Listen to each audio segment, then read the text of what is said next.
Faedah yang dapat diambil. Faedah yang pertama, tengok ayat 21, wazkur akha 'adin. Wazkur akha 'adin iz anzara qaumahu. Ingatlah peristiwa Nabi Hud, saudara kaum 'Ad. Jadi ayat ini abbara bil ukhuwah. Allah Ta'ala sebut akha 'adin, anak beranak kaum 'Ad. Apa dia nama? Nabi Hud. Ayat ini sekaligus untuk tasliyah di mana menenangkan hati Nabi sallallahu alaihi wasallam, bahawa li'anna qati'atal kaum mana-mana pun kalau bercanggah dengan pegangan mereka, mereka akan putuskan hubungan. Mana putuskan hubungan? Kaum 'Ad balas dengan Nabi Hud, walaupun Hud tu akhahum, adik-anak mereka. Mana kita ni dalam bab dakwah jangan orang panggil sangat mengharapkan simpati ataupun sokongan support daripada keluarga, anak beranak, tak seharap. Kadang-kadang hok jadi anak beranak kita, hok rapat dengan kita, bila kita buka kelas pengajian, kelas berapa saja di masjid, tak mari. Online pun tak masuk. Hok masuk ni orang lain-lain, hok jauh-jauh, hok tak kenal mata hidung kata orang. Semalam saya jumpa seorang pegawai tinggi bahagian agama, dia mari interview anak-anak kita hok nak minta kerja. Duk buat banyak minit dengan dia je. Banyak minit dia buat. Tiba-tiba dia buka handphone. Cari dalam grup dia. Dia tunjuk. Ini kah? Ni link kita hok pagi-pagi kan? Hok kuliah subuh kita ni, kuliah tafsir. Ni. Kita kata huwa. Dia itulah tu. Masya Allah dia tu. Sebab saya daripada awal tadi lagi. Suara ni suara yang sentiasa didengari, tapi tuan tak pernah jumpa, tak cek. Buka telefon tengok ni. Ya. Betul. Dia kata ada grup dia, pagi-pagi orang duk hantar dia punya link. Kita kata Masya Allah, barakallahu fiik. Ini panggil. Maknanya kita kadang-kadang hok dekat-dekat ni tak ada orang mari. Hok jauh-jauh, hok tak kenal, siapa kena bertitih dulu kata orang. Baru nak kenal, tak kenal, tengok dalam telefon. Yang nak kata apa? Ini dia. Ini yang kita kata. Anak-anak kadang-kadang tak mari. Bukan zakat tak mari, dia attack pula kat belakang pula. Cerita apa ni. Jangan. Kita tak boleh buat benda-benda yang pelik-pelik. Maka dalam ayat ini nak menenangkan hati Nabi sallallahu alaihi wasallam bahawa kaum 'Ad menentang dakwah Nabi Hud. Kalau Abu Jahal tu jauh sikit. Abu Lahab pak saudara dia yang menentang dakwah Nabi sallallahu alaihi wasallam, maka Allah kata sabarlah ya Muhammad sallallahu alaihi wasallam, begitulah sunnatud dakwah. Sunnah dalam berdakwah ini, orang yang lawan kita kadang-kadang bukan orang jauh, orang dekat, anak beranak sendiri lawan. Kata orang lawan tetap lawan. Nak kata apa? Allahu Akbar. Anak-anak sendiri, anak beranak kita, duduk tepi tangga kita, tak mengaji. Pergi masjid budak. Tapi dengan orang lain tu jangan main. Ujung negeri tu, pergi talaki sana, talaki sini. Dengan anak beranak sendiri buka kitab tak mau. Sombong. Ataupun kita rasa kita lebih pandai, ataupun zaman kita ini masalah perlabelan yang kuat dimainkan masuk dalam kepala anak beranak menyebabkan sedemikian. Wallahu alam. Tak apalah, kita belajar sunnatud dakwah. Nabi Hud, Allah Ta'ala dah cerita akhahum, anak beranak dia sendiri. Nabi ditentang oleh siapa? Oleh pak saudara dia Abu Lahab. Jadi para pendakwah, kalau kita bawa yang sunnah Nabi orang tentang, sabar. Itu sunnatud dakwah. Baik. Soalan yang kedua, faedah yang kedua, masih lagi dalam ayat yang sama, wazkur akha 'adin. Ingatlah saudara kepada 'Ad, nama dia Hud. Soal, timbul soalan. Wasafa ta'ala Hudan bi annahum akhuhum. Kenapa Allah Ta'ala namakan Nabi Hud ni saudara kepada puak-puak 'Ad? Sedangkan yang maklumnya al-ukhuwah itu mari daripada agama, sedangkan mereka berbeza agama. Boleh tak kita kata anak beranak kita, persaudaraan kita? Mana persaudaraan dari mana? Dari sudut keturunan. Agama tidak. Boleh ke pisah gitu? Dan Allah Ta'ala sebut kepada anak Nabi Nuh dengan ni. Ketika Nabi Nuh berdoa, anak dia tergelar, apa ni, inna bni min ahli, anak aku tu keluarga aku. Tengok dalam surah Hud ayat 46, Allah kata apa? Innahu laisa min ahli Nuh, dia bukan daripada keluargamu. Macam mana kita nak taufik antara Nabi Hud, Allah kata akhahum, yang Nabi Nuh bukan anakmu, bukan keluargamu, macam mana?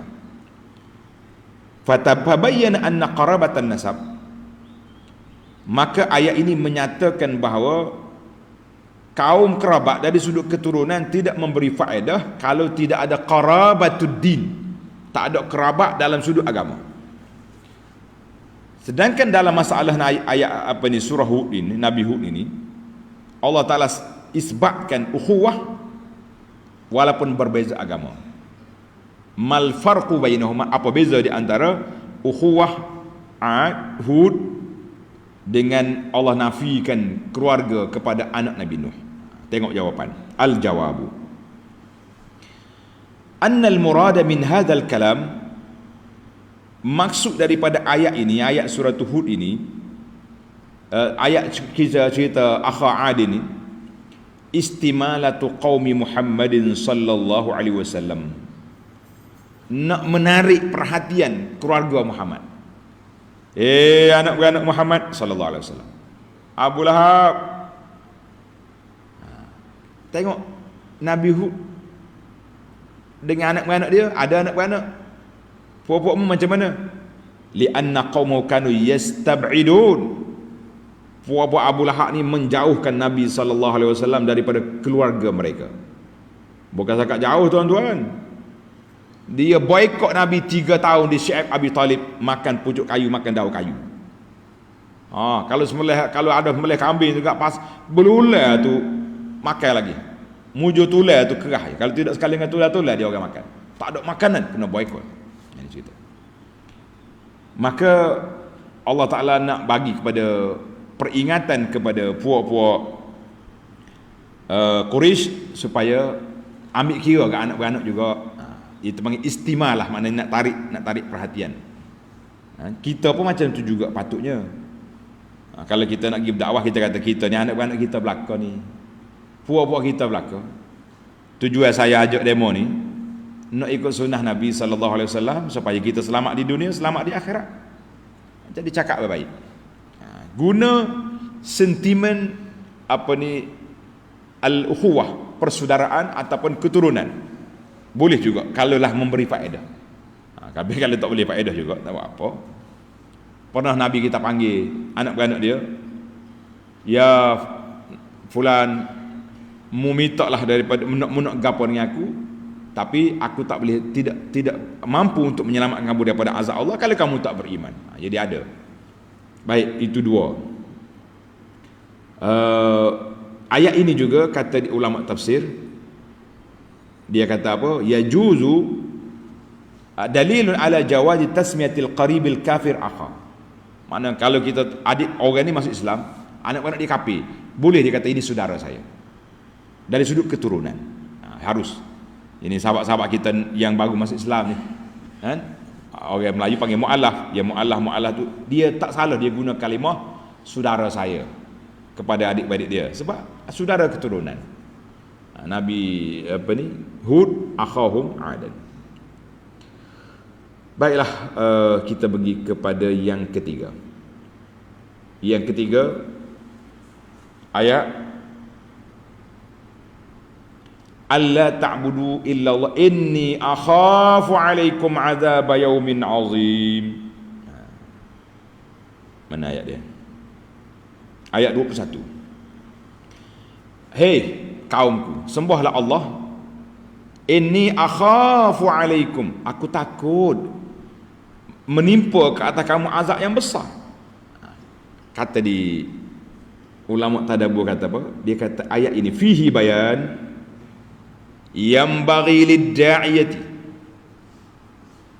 Ayat ini menjadi satu panduan, garis panduan kepada para pendakwah. Dalam dakwah kita ni kena ada tahwif, kena ada juga peringatan tentang bahayanya kehidupan kalau kamu tak beriman. Wa an yakuna ghaira musarrih, indirect kata orang. Jangan direct terus. Mu ni kalau tak ikut sunnah Nabi kakak. La. Kita kata tuan-tuan, kalau kita tak ikut sunnah Nabi, saya bimbang nanti kita dihalau daripada kolam Nabi sallallahu alaihi wasallam. Sebab ketika Nabi duduk di kolam, hadis ni sahih dalam Bukhari ada, bila kita ni keluar daripada kubur dengan muka yang bercahaya, kaki tangan bercahaya daripada kesan wuduk, kita pun berjalan nak pergi jumpa Nabi sallallahu alaihi wasallam. Tiba-tiba siapa dekat Nabi, nampak Nabi dekat kolam, tiba-tiba malaikat mari kap tutup. Malaikat sekat. Nabi pun kata, ya malaikat, haula'i ummati, umat aku tu, kenapa sekat? Ketika itu malaikat mengangkat dakwaan, ya Rasulullah sallallahu alaihi wasallam, annaka la tadri ma ahdatsu ba'dak. Rasulullah, Tuhan tidak tahu mereka telah buat perubahan kepada perjalanan agama selepas Nabi tidak ada. Hak Nabi tak suruh, tak ajar, nyepakat reka-reka ibadat. Mereka-reka ibadat, macam-macam dia buat. Jadi kita pun bagi tahu, anak-anakku, saya bimbang kalau kita tak ikut sunnah Nabi, nanti kita dihalau daripada kolam. Tak usah kira lah orang ni buat, orang tu buat, jumpa dalam mimpi sana, mimpi sini. Oh, dia kata bukan apa mimpi, kita tak payah cari sanak hadis dah. Ada Tok Syekh ni kalau dia mengajar tak jumpa sanak, dia pakai buku selok kain lansir dia ni, Nabi mari yaqazatan wa hadis tu sahih. Macam mana punya orang duduk mengaji ilmu hadis ni susah payah, tiba-tiba kita duduk main pakai tasih hadis mari kok yaqazah nak pula dah. Ini masalah bila kajian tidak tegas. Dulu tegas masalah yaqazah ni salah satu masalah yang diambil tindakan kepada sekumpulan gerakan dakwah dulu. Sekarang ni main-main orang duk main. Orang main sebab kita lemah. Itu sebab tindakan penguasa lemah ataupun penguasa telah dikuasai oleh orang-orang yang seperti itu. Wallahu a'lam. Baik, maka kita kena li'annal maqam yaqtadi dhalik wa likulli maqamin maqal. Jadi setiap tempat tu ada cara dia, bukan lembut sentiasa, kena kerah pun ada juga. Sebab itulah ada kadang-kadang orang dia kata ustaz ni dakwah dia cara lembut, tidak kasar. Kita kata Imam Ghazali rahimahullah, dia kata berkasar di tempat patut lembut itu dipanggil orang bodoh.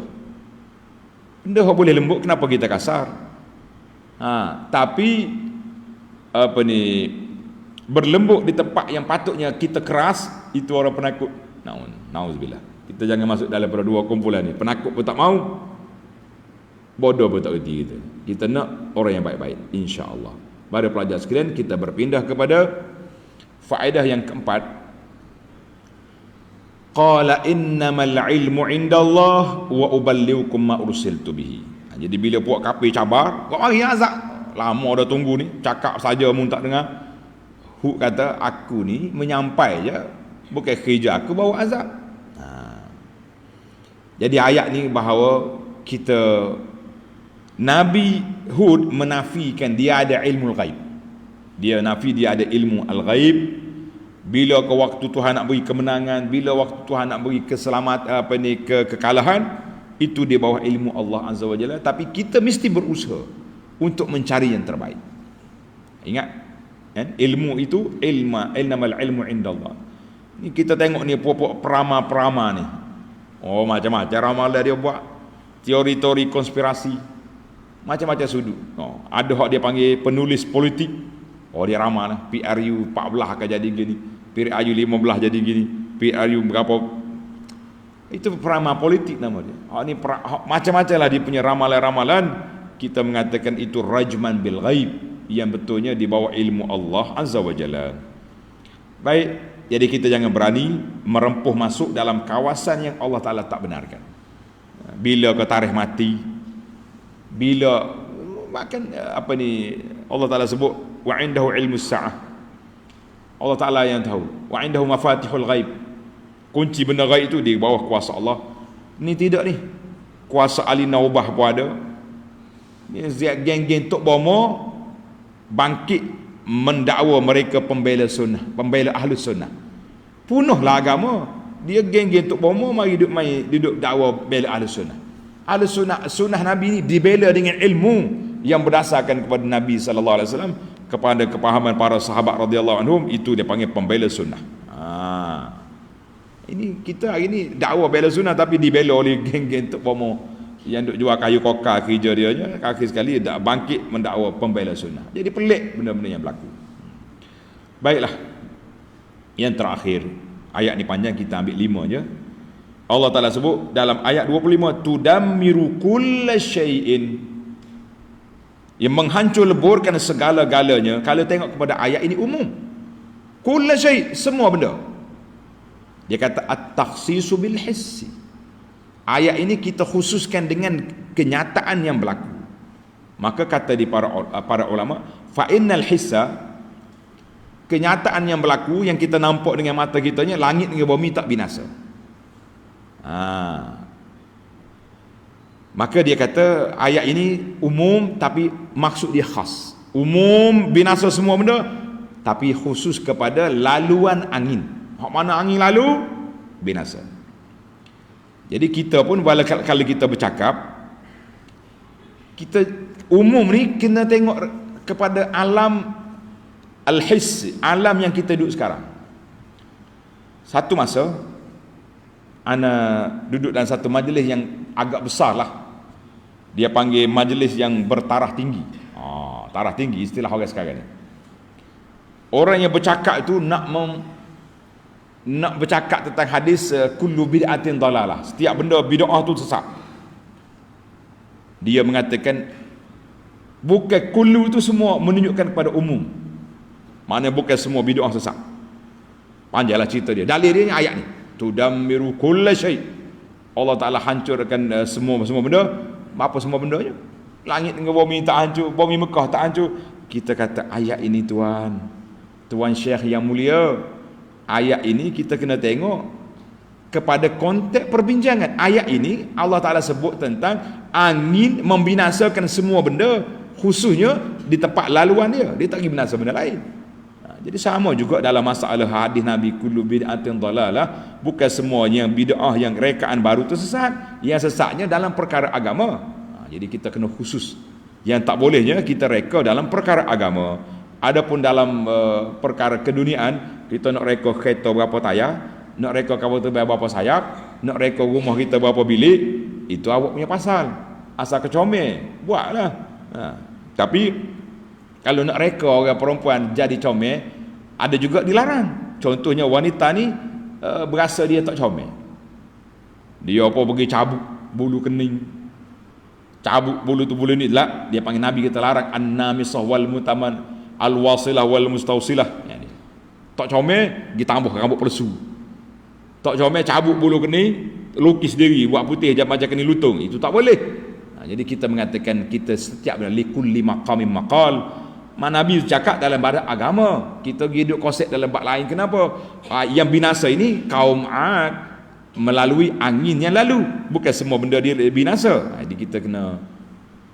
Tapi itulah kadang-kadang orang ni menimbulkan syubhah supaya untuk membenarkan apa yang dia pegang, cari kona sana kona sini, akhir sekali tak ada lah benda-benda yang dilarang oleh Nabi sallallahu alaihi wasallam.